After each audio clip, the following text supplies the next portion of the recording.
Hi everyone, it's Mrs. Carroll. I'm here to read you a story today called Eleanor's Eyebrows, and it's by Timothy Knapman and David Tasman. Eleanor knew exactly what all the bits of her face were for. Her eyes were for crossing, her ears were for waggling, her nose was for picking, and her tongue was for sticking out at people.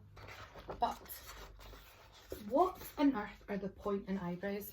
Eleanor said one day. They're just two silly, scruffy, hairy little bits of fluff.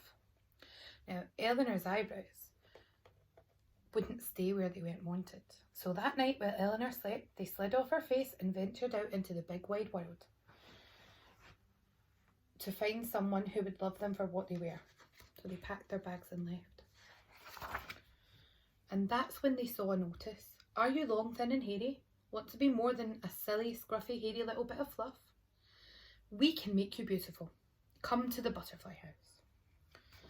So the eyebrows made straight for the zoo, and in no time at all they were tucked up in the butterfly house. It was full of caterpillars who were fluffy and hairy too. And there they're sitting on the sofa having a cup of tea. But the eyebrows didn't like the taste of leaves, and no matter how hard they worked at it, they just couldn't make cocoons. So the eyebrows went looking for another home. They tried being a twirling moustache for a marvellous magician, but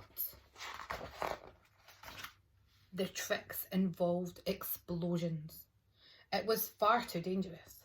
So they tried being woolly hand warmers for beautiful lady beetles who didn't want to catch a cold. And there they are there being the hand warmers. And false legs for a large ant who liked to pretend to be a spider. Tyres on a stick-insects motorbike. Eleanor, meanwhile, had been merrily getting on with life. She hadn't missed her eyebrows one little bit until one day her gran came to visit. The old lady took one look at the empty space above Eleanor's eyes and screamed and ran a mile. And there's her gran running away.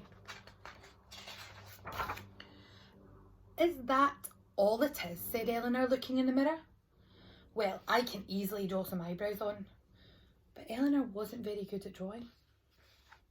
She's tried crayons, she's tried pencils, no matter how many times she tried. So instead, she combed her hair forward, but it just got in her eyes and made her bump into things. She tried balancing her pet mice on her face, but they just bit her and fell off. Ouch. Suddenly, wherever Eleanor went, all she noticed were eyebrows. Squiggly eyebrows, fat eyebrows, sensible eyebrows, mad eyebrows. Eyebrows with shiny silver rings to them. Eyebrows like flashes of lightning. Eyebrows that met in the middle, and eyebrows that were so far apart they could almost beat your hair. She never realised how wild and wonderful eyebrows were and how much she missed her own. Oh. I'm so miserable without my eyebrows, said Eleanor. I wish I could get them back, but how? Then she had a brilliant idea. What do you think she's doing? She's painting something. Are you long, thin and hey? Meanwhile, in the big wide world, Eleanor's eyebrows had got a job as an exclamation mark for a very angry sign. Slow down! And there's the eyebrows being an exclamation mark. But it rained and they got washed off.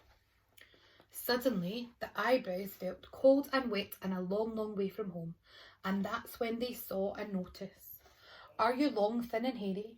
So much more than a silly, scruffy, hairy little bit of fluff. A foolish little girl misses you so. Please come back to Eleanor's house. You are beautiful. And look, Eleanor's driving a truck. Now, when Eleanor woke up the next morning, the space above her eyes felt itchy. What's gone wrong now? She wondered sadly.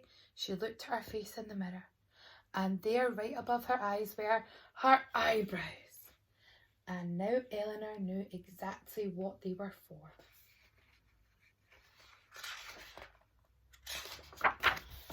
Making her happy. And there she is, smiling back with her eyebrows. What a fun story. I hope you're all looking after yourselves and everyone's nice and healthy, and I hope to see you all soon. Bye.